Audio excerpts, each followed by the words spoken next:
पाकिस्तान ने एक बार फिर से भारत की नकल कर दी है और अपना भी भारत की तरह डेलीगेशन बना दिया है। लेकिन पाकिस्तान का ये डेलीगेशन करेगा क्या, क्योंकि भारत ने तो आतंक के खिलाफ इस डेलीगेशन को बनाया है। नमस्कार, मैं हूं आपके साथ ममता तिवारी। आप देख रहे हैं न्यूज़ 18 का डिजिटल प्लेटफॉर्म। आतंकी देश पाकिस्तान की पोल खोलने के लिए भारत सरकार ने सांसदों का डेलीगेशन विदेशों में भेजने की योजना बनाई, तो नकलची पाकिस्तान भी ऐसा कुछ करने को बेताब दिख गया। भारत तो आतंक की पोल खोलने के लिए ऐसा कर रहा है, उसकी एक तेज तर्रार टीम बाकायदा तैयार है। लेकिन अब इसी की नकल करते हुए पाकिस्तान ने भी पूर्व विदेश मंत्री बिलावल भुट्टो को शांति का संदेश लेकर दुनिया के सामने भेजने का ऐलान किया है। लेकिन सवाल यह है कि जिस देश की छवि खुद आतंक को बढ़ावा देने की रही हो, वो दुनिया के सामने आखिर किसकी पोल खोलेगा? दरअसल भारत ने पहलगाम आतंकी हमले के बाद ऑपरेशन सिंदूर चलाया और फिर सांसदों के ग्रुप को अलग अलग देशों में भेजकर वहां भारत की आतंकवाद के प्रति जीरो टॉलरेंस नीति को साफ साफ दुनिया के सामने रखने का प्लान बनाया। भारत के इस कदम से पाकिस्तान को कूटनीतिक मोर्चे पर घेरा। अब उसी मॉडल की नकल करते हुए पाकिस्तान ने बिलावल भुट्टो जरदारी को अंतर्राष्ट्रीय मंचों पर पाकिस्तान की शांति की बात बनने की जिम्मेदारी दे दी है। बिलावल ने खुद इस बात की पुष्टि की है कि प्रधानमंत्री शहबाज शरीफ ने उन्हें इस डेलीगेशन का नेतृत्व करने को कहा है, जिसे उन्होंने स्वीकार भी कर लिया है। पाकिस्तान ने बिलावल के नेतृत्व में जो टीम बनाई है, उसमें पूर्व मंत्री खुर्रम दस्तगीर खान है, हिना रब्बानी है और पूर्व विदेश सचिव जलील अब्बास जिलानी शामिल हैं। बिलावल ने एक पोस्ट एक्स पर भी किया है, जिसमें उन्होंने कहा है कि प्रधानमंत्री शहबाज शरीफ ने मुझसे अंतर्राष्ट्रीय मंच पर शांति के लिए पाकिस्तान का पक्ष रखने के लिए प्रतिनिधिमंडल का नेतृत्व करने का अनुरोध किया। मैं इस जिम्मेदारी को स्वीकार करने के लिए सम्मानित महसूस कर रहा हूँ।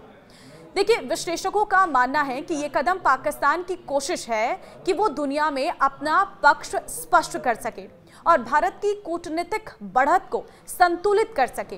हालांकि भारत के संगठित और बहुपक्षीय प्रयासों के सामने पाकिस्तान की इस पहल की प्रभावशीलता पर सवाल भी उठ रहे हैं।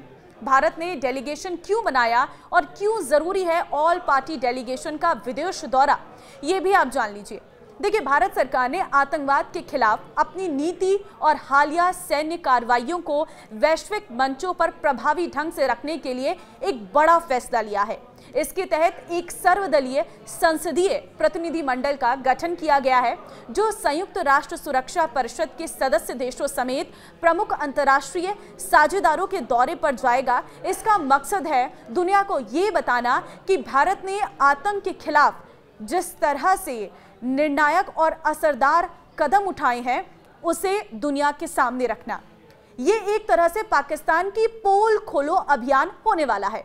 असल में पूरी दुनिया को पता है कि पाकिस्तान ही भारत में आतंकवाद को प्रायोजित करता है और इसी कड़ी में ये प्रतिनिधिमंडल हाल ही में हुए ऑपरेशन सिंदूर और भारत की सैन्य रणनीतियों की जानकारी शेयर करेगा।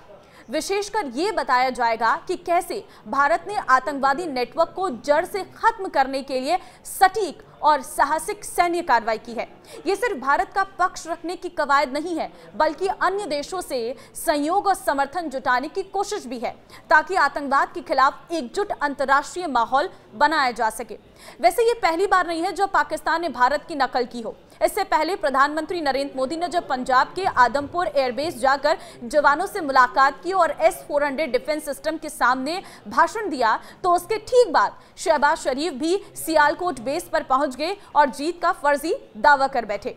इधर पाकिस्तान भले ही ऐसे दावे कर रहा हो, लेकिन उसने भारत से कश्मीर, सिंधु जल संधि और आतंकवाद जैसे मसलों पर बातचीत की पेशकश की थी। हालांकि भारत के विदेश मंत्री S जयशंकर ने दो टूक कहा कि जब तक पाकिस्तान आतंकवाद का समर्थन बंद नहीं करता, तब तक कोई बात नहीं होगी। कश्मीर पर भारत का रुख भी साफ है। पाक अधिकृत कश्मीर यानी कि POK को भारत में शामिल करना ही एकमात्र मुद्दा है। ऐसे में पाकिस्तान का यह नया अभियान सिर्फ और सिर्फ नकलबाजी है और कुछ भी नहीं। हासिल पाकिस्तान को इससे कुछ भी नहीं होने वाला है।